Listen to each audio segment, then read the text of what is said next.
Hey YouTube, Untamed here. So forgive me, I do not have my external mic and we got a little bit of a busy roadway behind me, but you're looking at the world's greatest truck right here.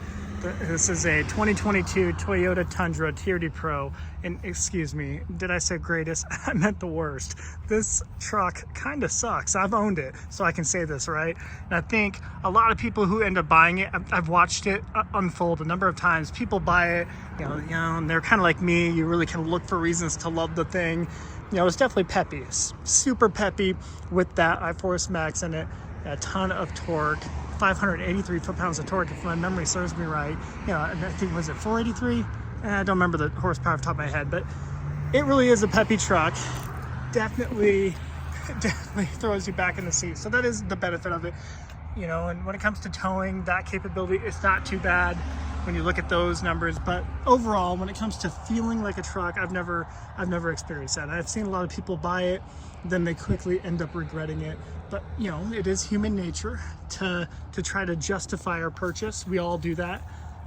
It's psychology 101. You spend a ton of money on something, you're going to justify the crap out of it until you're blue in the face. It's human nature at the end of the day. But it is kind of funny watching people go through the experience of owning this new Tundra here. So what's bad about it? So obviously a lot of plastic involved in it, a ton of plastic on the interior. I don't have the key to it, otherwise I'd show you, but you can go check out my old videos of when I owned this particular truck. I had a black one, a 2023. This one's a 22. Same truck though, right?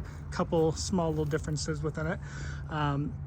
But the turning radius was like the number one thing that really bothered me right out of the gate.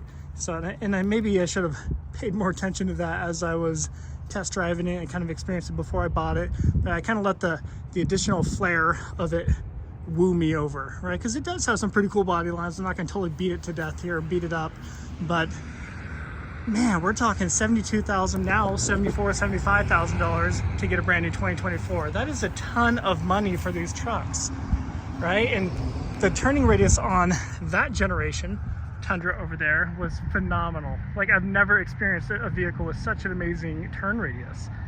The smaller, a little bit of a shorter wheelbase on that, but that's not even a good excuse for this, right? This one should be, I would have hoped Toyota would have carried that on to this particular truck here. And for me, I understand this isn't for everyone. What I'm stuttering here. What I'm about to say, but I do not like the synthetic feel of the iForce Max. And if I want to get invited to Toyota events, I need to start touting the crap out of this thing quick. But I think I'm gonna accept my fate on this and not go to any more Toyota events, because I, unlike a lot of people who go to those events, don't need to. I don't care to bite the hand that feeds me. That hand doesn't feed me, nor do I need it to feed me. But a lot of those people who do have YouTube channels, they need that, and they rely on that, unfortunately. So that kind of forces them to speak a certain way about this platform and this vehicle, because, well, they got to hype up the brand that's giving them money and paying for them to go out there and do these trips. So, but me, I don't need that. So I'll tell you, this is garbage, guys. This is not a good truck. Try other trucks out. Try out other, even Ram Rebel, Silverado. Try other rigs out. And I think you'll be happy you did, because I think a lot of people are largely underwhelmed with this. Not to mention reliability ratings are pretty poor at the moment with this current iForce Max in general. Outside of the cheap interior, plastic bumpers everywhere. I mean, it's just a big plastic truck. Giant front end that hangs over like an overbite. It's just, that Tundra over there looked phenomenal, right? I mean, it has a nice V8, 5.7 liter V8. It feels like a real truck when you drive it, whereas this, very synthetic with that iForce Max, in my opinion. You hit the start button, it takes like 2 seconds to even kind of buzz to life. It doesn't roar to life like what you find in the 5.7 over there. So that to me has always felt pretty synthetic. They pump in a fake V8 sound in the speaker system in there. If that doesn't scream Gen Z, I don't know what does, ladies and gentlemen. So some people are into that. So props to you if you are. But for me, having driven some real trucks before, I do not like this platform.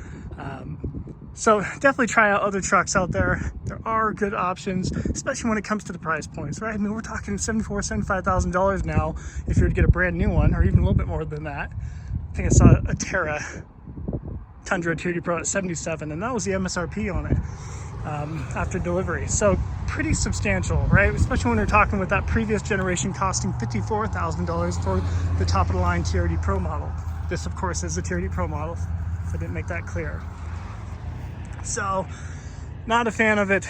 Not a fan of still Toyota dealerships taking advantage of them, of customers. This particular one, this dealership out here, even they are asking $73,000 for a used one with 17,000 miles on it.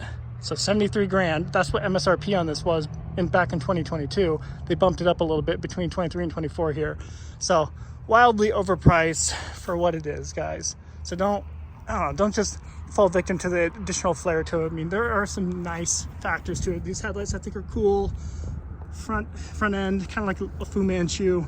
It kind of grew on me a little bit. I like the little badges up top. Overall, it does not feel like a truck, or what a truck should feel like, in my opinion.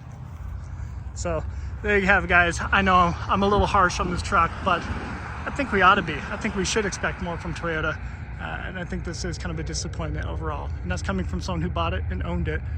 Didn't love it, guys. So what are your thoughts? Is this your favorite truck? Let me know.